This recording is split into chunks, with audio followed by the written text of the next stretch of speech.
pẹ̀lú Sheikh Dr. Sharof Gbadebo Raaji tí wọ́n jẹ́ aláṣẹ àti olùdásílẹ̀ Al-Madina Center ní pápá abẹ́rẹ́ lọ́gbọ̀nsọ̀. Sheikh ayakumullah ẹ káàbọ̀ sórí ètò sáà. Ìbílẹ̀ láwọ̀ tí màá kọ́ máa fi ṣíde òun náà ni wípé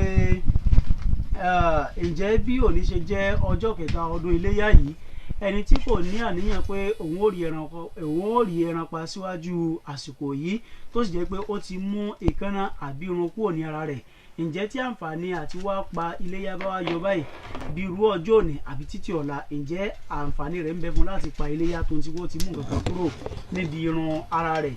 Eléyìí ó jẹ́ ìbéèrè alákọ̀ọ́kọ́.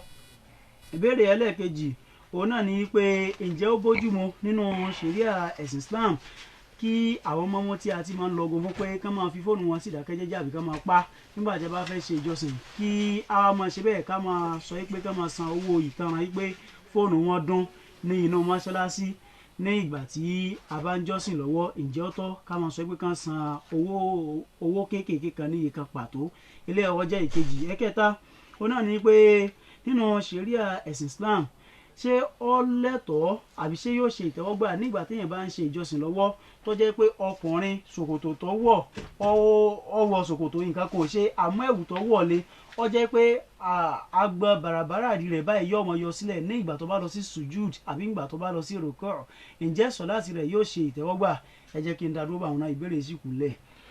Alhamdulillah wassalatu wassalamu ala rasulillah Muhammad ibn Abdillah وعلى آله وصحبه ومن والاه وبعد فالسلام عليكم ورحمة الله وبركاته. وعليكم السلام ورحمة الله وبركاته. أكيد بقى ما يعني ناس الإسلام يكون قادون ليا الله عز وجل ولياتي بكون تما سفان ورورة أتاري أدون ولا لدا يوسكالي بقوا. اللهم آمين.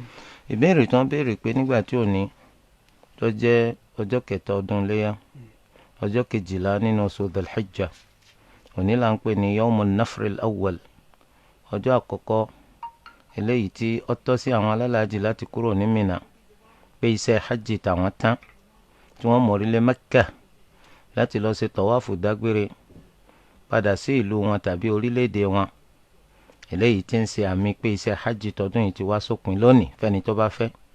ẹni tó bá sì fẹ́ ó lè lọ tiẹ̀ láàdì tọ́lá. irú ọjọ́ òní yìí ẹni tí ò lérò pé òun lè rọ́nà kan láti rí nǹkan kan fi paléyà kó tó di wípé ọjọ́ òní dé, ó wá rí ọ̀nà rẹ̀ lónìí sí ọ̀la tí ọjọ́ pípẹran ó dópin kó tó di pé òòrùn wọ̀ lọ́la.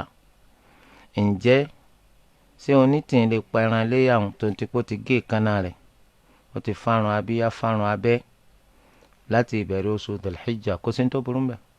yóò pa ẹran léyà rẹ̀ torí kó lè bá a ní ládàá pòǹpẹ̀ ẹran léyà, torí pé àti ìjẹta ọjọ́ ọdún àti àná èkejì ọdún àti òní ẹ̀kẹta ọdún àti ọ̀la ẹ̀kẹrin ọdún tó rùn ó fi wọ̀, àsìkò tá a lè pa ẹran ni. kó pa Olúwa Ẹlẹ́dàá wa ń bẹ̀ kó gbà lẹ́sìn lọ́dọ̀ rẹ̀. ìbéèrè ẹlẹ́kejì tí wọ́n ní téèyàn bá mú ẹ̀rọ ìbánisọ̀rọ̀ wọn mọ́ṣáláṣí sọ́tọ̀nà lábẹ́ òfin ṣẹ̀ríà ká sọ pé gbogbo ẹni tí ó bá fi lè pa ẹ̀rọ ìbánisọ̀rọ̀ rẹ̀ àbí kó gbé sí ipò tí òfin ní yọ ẹnìkan lẹ́nu bí wọ́n bá pè é, tí pípé tí wọ́n pè é tó bá mọ̀ọ́n jáde ká máa gba owó ìtanràn kan lọ́dọ̀ ọ̀rọ̀ ẹni tó bá ṣe bẹ́ẹ̀, eléyìí ò sínú ìlànà tó bófin ṣẹ̀ríà mu. nítorí pé mọ́ṣáláṣí èsè sùkúlù, mọ́ṣáláṣí kìí ṣe ilé àjọ, ilé ìjọsìn ní mọ́ṣáláṣí.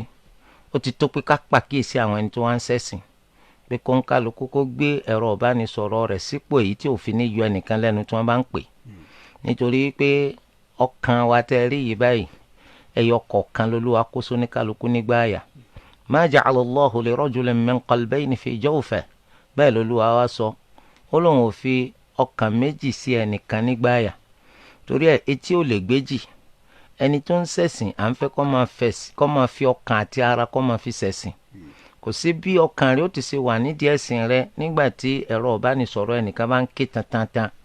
tá bá ti pàkíyèsí àwọn èèyàn pẹ̀lú báwọn táwọn náà sì jẹ́ pé ìjọsìn ló gbé wọn wọ mọ́ṣáláṣí, akánilọ́wọ́dè má ṣe bàjẹ́ tẹ̀sìn yóò mú wọn lè jìnnà sí àti máa fi ẹ̀rọ ìbánisọ̀rọ̀ wọn sílẹ̀ ní ipò tí ó fi máa yọ àwọn ẹni tó wà nínú mọ́ṣáláṣí láti ṣẹ̀sìn lẹ́nu nígbà tí wọ́n bá ń ṣẹ̀sìn wọn lọ àbùkátà láti máa gbowó kan lọ́dọ̀ ẹnikẹ́ni. gbígbarú owó bẹ́ẹ̀ lábẹ́ òfin ṣẹ̀ríà yóò bọ́ sábẹ́ aklu amwali nnasi bil batil, jíjẹ owó àwọn èèyàn gbọ̀nà tí ò tọ́. wọ́n ní tí a bá wọ ṣòkòtò tá a sì wọ aṣọ lékè rẹ̀, àmọ́ tó ṣẹlẹ̀ pé tá à ń bá ń ṣe sọ̀lẹ́ pẹ̀lú ru aṣọ àti ṣòkòtò yìí, ìgbà tá a bá rùkú àti ìgbà tá a bá forí kanlẹ̀, aṣọ yìí ó di máńbé tó ṣe pé yóò máa fi ìbàràbàrà àdìwá yóò máa fi hàn, yóò sì máa fi ibi tí awọ́ ẹ̀dí rẹ̀ ti là sí méjì yóò máa fi hàn. ṣé a lè pé eléyìí náà wọṣọ tó bò òhò rẹ̀ láti ṣe sọ̀lá? eléyìí ò ṣe sọ̀lá, ó ń ṣeré lásán ni. nítorí pé òfin ṣẹ̀ríà sọ wípé satrul awrati shartun min shuruti sihhati s-salah, ká bo ìhòhò wa májẹ̀mú kan ni tí máa jẹ́ sọ̀lá tí ó lálàáfíà. ẹni ó bá ti bo ìhòhò rẹ̀ ó túmọ̀ sí pé ó ti ṣe sọ̀lá, ó kàn gbára gbóná lásán ni. kì í máa ṣe eré ni sọ̀lá tí tá à ń ṣe, àbọ̀ ọmọ wájú ta ló dúró ni tó fi wá gbọ́dọ̀ já sí pé ìhòhò rẹ̀ ó máa hàn ta lórí sọ̀lá ti rẹ̀. kódà ká pé sọ̀lá ti tó ń ṣe o inú yàrá ló ń ti ń ṣe, ẹ̀dá kan ò sì rí ọ nínú àwọn ẹ̀dá tó ló wá dá, síbẹ̀síbẹ̀ sọ̀lá ti rà pé kọ̀ lálàáfíà. bí kóbìnrin ó dá ṣe sọ̀lá ti inú ilé rẹ̀ ni kó wá má bu ara rẹ̀ kó máa ṣe sọ̀lá, ọkàn gbára gbóná ni ò tí ì ṣe sọ̀lá. Jazakumullahu khairan Sheikh. 08061 998459 08061 998459 àti +234 8083293896 +234 8083293896. eléyìí ni àwọn nọ́mbà tí ẹ lè máa fi pè wọlé béèrè ìbéèrè kan àbí kejì.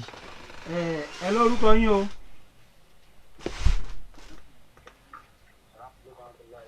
wa aleykum salaam wa rahmatulahi wa barakatuh. wọ́n kọ́ yín bí a ti ń pè ìbéèrè yín.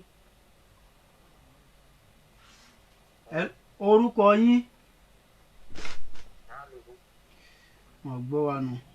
08061998459 +234 8083293896. eléyìí ni àwọn nọ́mbà tí olùjáwé ibi tí a máa fi pè wọlé béèrè ìbéèrè kan àbí kejì. ọ̀dà alábẹ́ bẹ́ẹ̀ ọ̀dà ẹ ló kọ́ yín o. aleykum salaam ó kọ́ yín bí ẹ ti ń pè. láti bo. náà. àmín. kí ni ṣẹ̀ríà obìnrin tá a fẹ́ tó wá wà lákàtà rẹ̀ tí ò sì gbómi kankan láàyè rẹ̀ tó sì ti kẹ́rù kúrò nílé láìsí tẹ́lẹ̀. wọ́n wá kẹ́rù kúrò nílé tán tó wá lò kẹ́rù oṣù mẹ́ta wọ́n wá sí òun fẹ́ padà sọ́dọ̀ ọkùnrin tó kẹ́rù.